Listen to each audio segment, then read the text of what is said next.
Welcome dear rockers, कैसे हो आप सभी। तो आज हम लेकर आ चुके हैं आपके लिए 2021 की वर्ड्स एंड सेट कैंपसी की स्टोरी। तो कहानी की शुरुआत में हमें कार को देखते हैं जो कि जंगल वाले रास्ते से जा रही होती है। अचानक वो रोड साइड में खड़ी हो जाती है दोस्तों। अब ड्राइवर को तेज खांसी आती है तो वो गाड़ी रोककर खांसते खांसते जंगल की ओर भागता है और हम नोटिस करते हैं कि ड्राइवर की आंखों से खून के आंसू गिर रहे हैं। इतना ही नहीं, उसने गाड़ी में अपना मास्क उतार के रखा हुआ है। उस मास्क पे भी बहुत सारा खून लगा हुआ है। इसके बाद सीन यहाँ से शिफ्ट होता है और हम वेनेसा नाम की लड़की को कार के रेडियो में न्यूज चलाते हुए देखते हैं कि इन्फ्लुएंजा की न्यू टाइप की वायरस बहुत ही तेजी से फैल रही है। इसकी चपेट में दुनिया भर के हर देश आ रहे हैं। ये ज्यादातर घनी आबादी में फैल रहा है, इसलिए सरकार ने सभी से अपील की है कि जितना हो सके अपने घर में रहे और अगर बाहर जाने की नौबत पड़ भी रही है तो बिना फुल पीपीई किट के बाहर ना आए। ये सब सुनने के बाद भी वेनेसा लगाती है फोन ला टॉक नाम के एक रिजॉर्ट में। वो बताती है कि मुझे प्रॉपर्टी देखना है, पर सामने से कॉल जूलियन नाम का एक लड़का उठाता है जो कि दूसरे ही लैंग्वेज में कहता है कि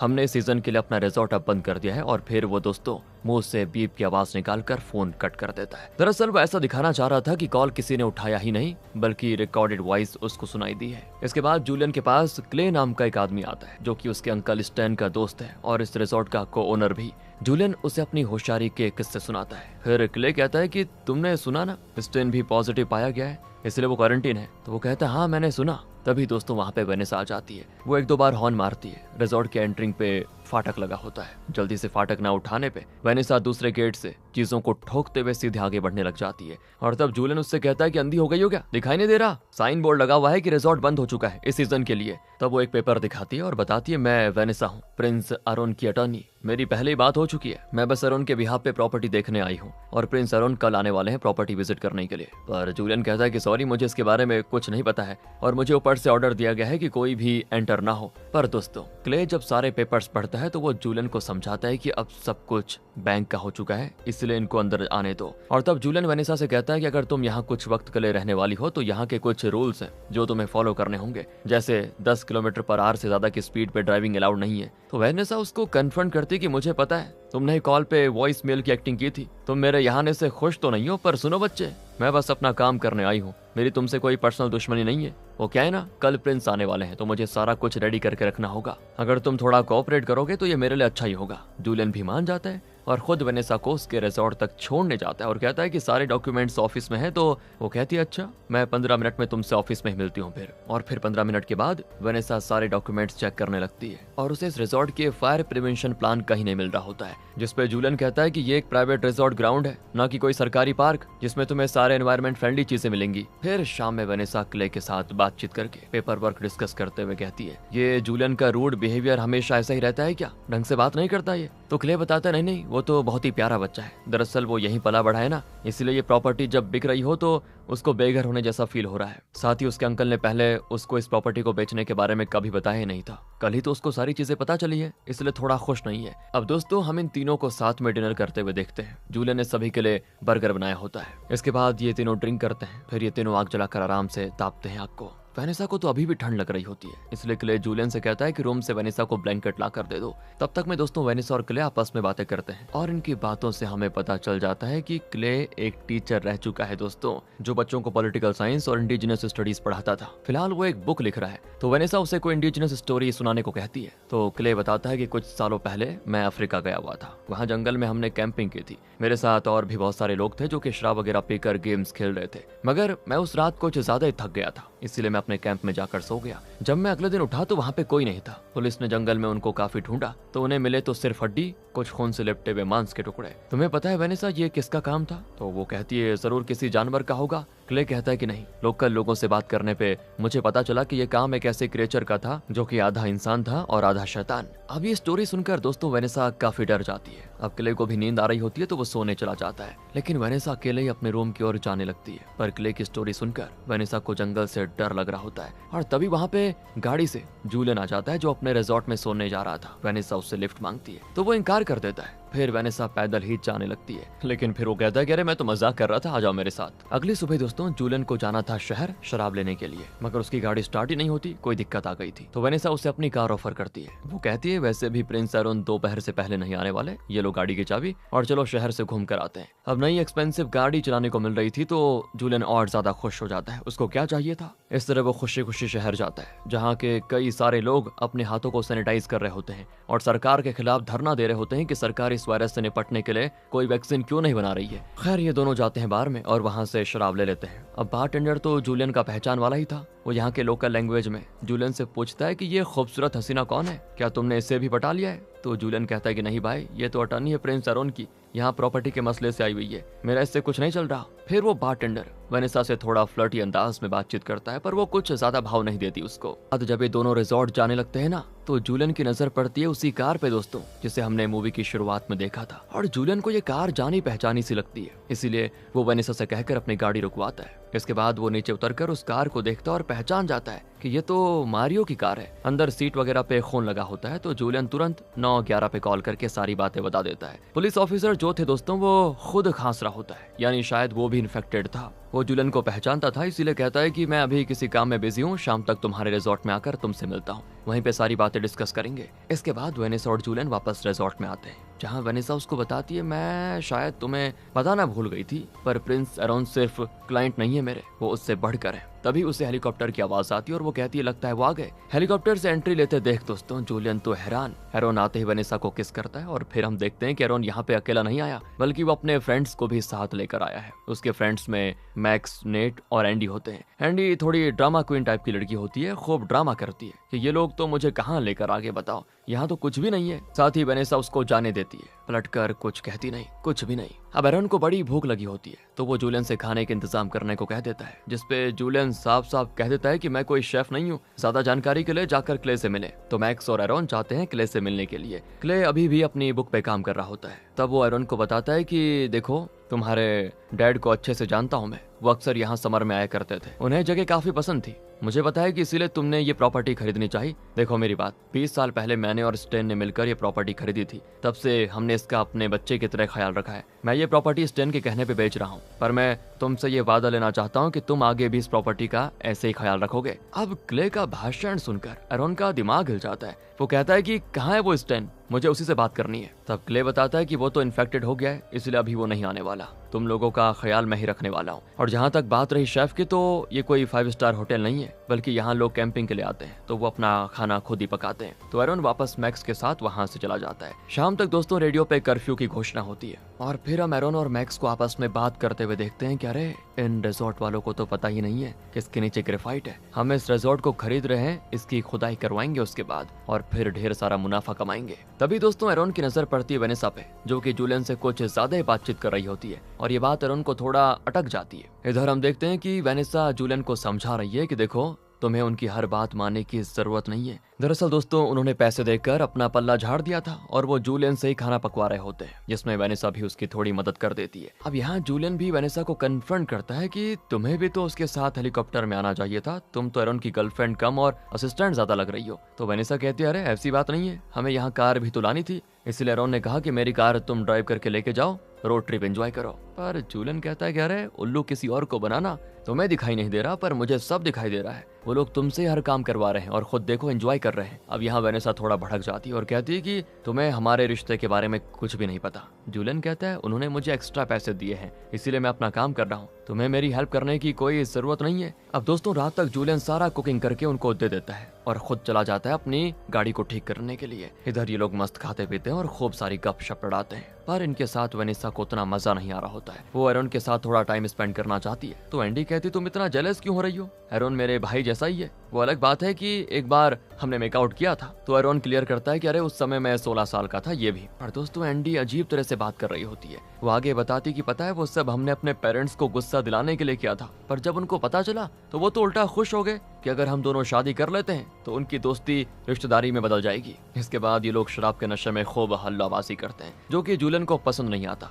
ऊपर से दोस्तों वो नेट के पास गन देख लेता है, तो साफ साफ कहता है कि यहाँ गन्स अलाउड नहीं है। तब एरोन कहता है कि फिकर नॉट, हमारे पास कई सारे पैसे हैं। फिर भी जूलियन नहीं मानता। ऊपर से नेट गन यहाँ वहाँ गन पॉइंट कर रहा होता है, इसलिए वेनेसा उससे झगड़कर गन छीन लेती है। पर इस हाथापाई में नेट के हाथों से वेनेसा के गले की नेकलेस कहीं खो जाती है। और वेनेसा परेशान कि कहाँ गया वो कहती है वो नेकलेस मेरी मॉम का दिया हुआ था। पर ये जानने के बाद भी एरॉन कहता है कि कोई नहीं, मैं तुम्हें दूसरा नेकलेस दिलवा दूंगा। वेनेसा कहती है कि पैसे से हर चीज नहीं खरीदी जा सकती, समझे। अगली सुबह दोस्तों वेनेसा बड़ी परेशान थी, वो सुबह में भी नेकलेस को ढूंढ रही होती है। वहीं रात में उसने नेट से गन छीनकर जूलियन को दे दी थी और जब वो ब्रेकफास्ट बना रहा था ना तो नेट ने चुपके से अपनी गन वापस ले ली थी। वो जाकर अपने दोस्तों को भी बता देता है। इसके बाद इन लोगों को जूलियन घुमाने लेकर जाता है और लगभग रात में वापस आकर ये घर आते हैं तो गाड़ी में उसे फिर वेनेसा का नेकलेस मिल जाता है। इधर वेनेसा और उसके दोस्त ऐसे गपशप लड़ा रहे होते हैं, तभी नोटिस करते हैं कि मैक्स कहीं दिखाई नहीं दे रहा। तो वो लोग उसको ढूंढते हैं पर वो कहीं नहीं मिलता। तो एंडी कहती है कहीं वो रॉक सैंपल लेने तो नहीं गया।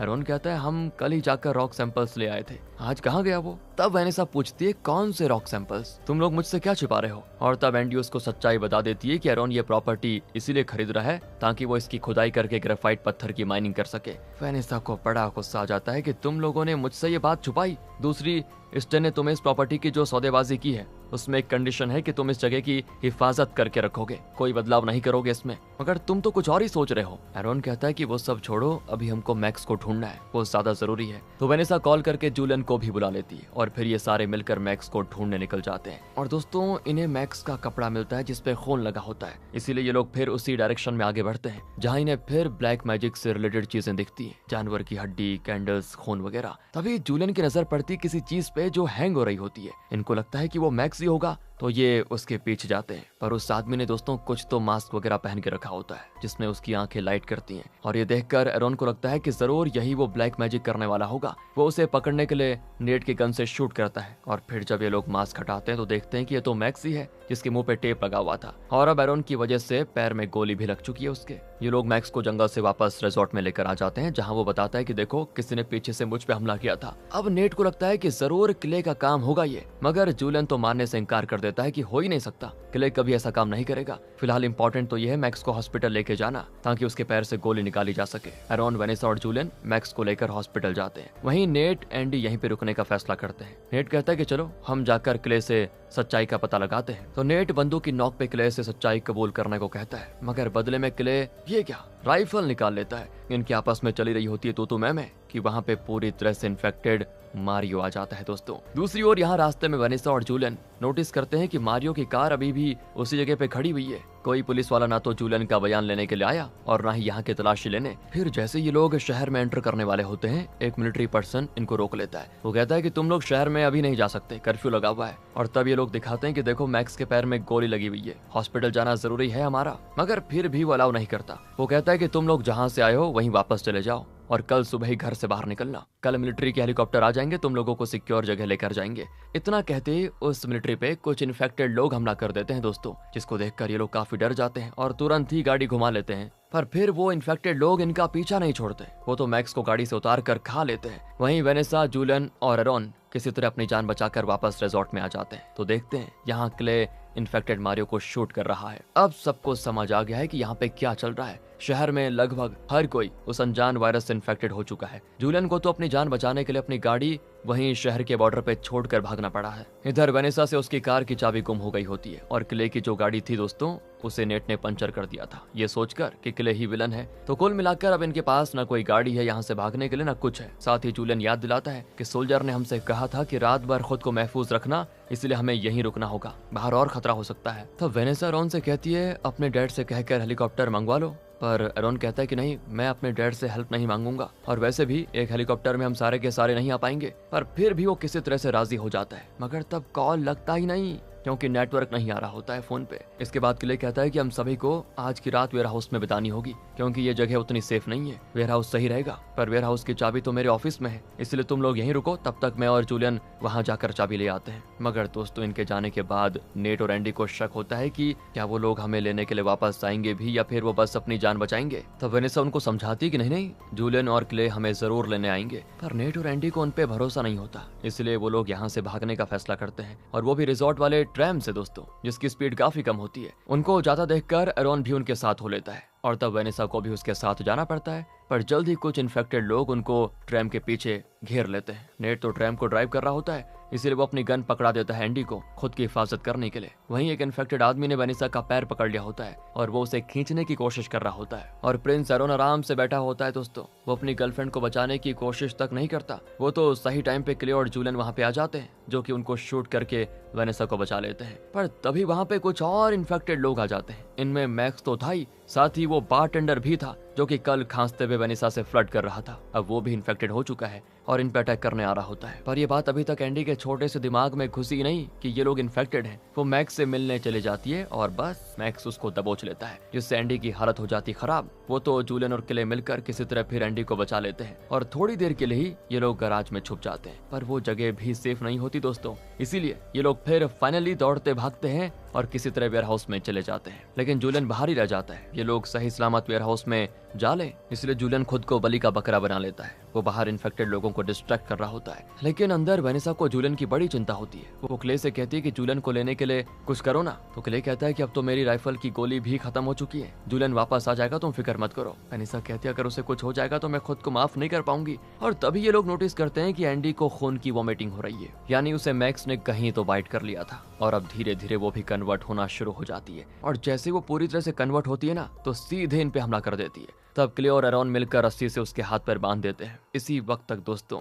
नेट भी कन्वर्ट होना शुरू हो जाता है। वो कहता है कि तुम लोग मेरे साथ भी यही करोगे ना। कहकर वो डर के मारे बाहर भाग जाता है गेट खोलकर, जिससे बाहर खड़े सारे इन्फेक्टेड लोग उसे दबोच लेते हैं और फिर आराम से खाते हैं। इतने में जूलियन वहां पे आ जाता है और कहता है कि मैं अब तक बोट में बैठा हुआ था। वो लोग पानी से डरते हैं, इसलिए काम करो, तुम लोग भी मेरे साथ चलो। तब एरोन, वेनेसा और क्ले भी उसके साथ जाते हैं। पर क्ले दोस्तों इन्हें आगे आगे जाने देता है और खुद थोड़ा पीछे हो जाता है, क्योंकि पीछे से इन्फेक्टेड लोग इनका पीछा कर रहे होते हैं। तो क्ले अपनी खाली राइफल से उनको मार पीट कर दूर कर रहा होता है, मगर कुछ दूर जाने के बाद वो लोग क्ले को भी पकड़ कर गिरा देते हैं, जो कि जूलियन से देखा नहीं जाता। और वो क्ले को बचाने जाता है, पर वो खुद भी उनकी गिरफ्त में आ जाता है। तब वेनेसा उसको बचाने जाती है, मगर एरोन उसको जाने नहीं देता। उसकी जगह वो खुद जूलियन को बचाने जाता है। अब जूलियन तो भागने में कामयाब हो जाता है, पर एरोन को दोस्तों वो लोग बुरी तरह से काट लेते हैं, साथ ही क्ले का भी काम तमाम। इसीलिए फिर जूलियन वेनेसा को लेकर बोट से भाग जाता है। हल्की हल्की सुबह हो चुकी होती है। वेनेसा अपने सारे दोस्तों के कन्वर्ट हो जाने से बड़ी दुखी होती है और तभी उसकी नजर पड़ती है जूलियन पे, जिसके पेट में इन्फेक्टेड लोगों ने बाइट कर लिया था। साथ ही जूलियन को भी खांसी हो जाती है, यानी कुछ ही देर में वो भी पूरी तरह से कन्वर्ट हो जाएगा। जूलियन कहता है कि सुनो,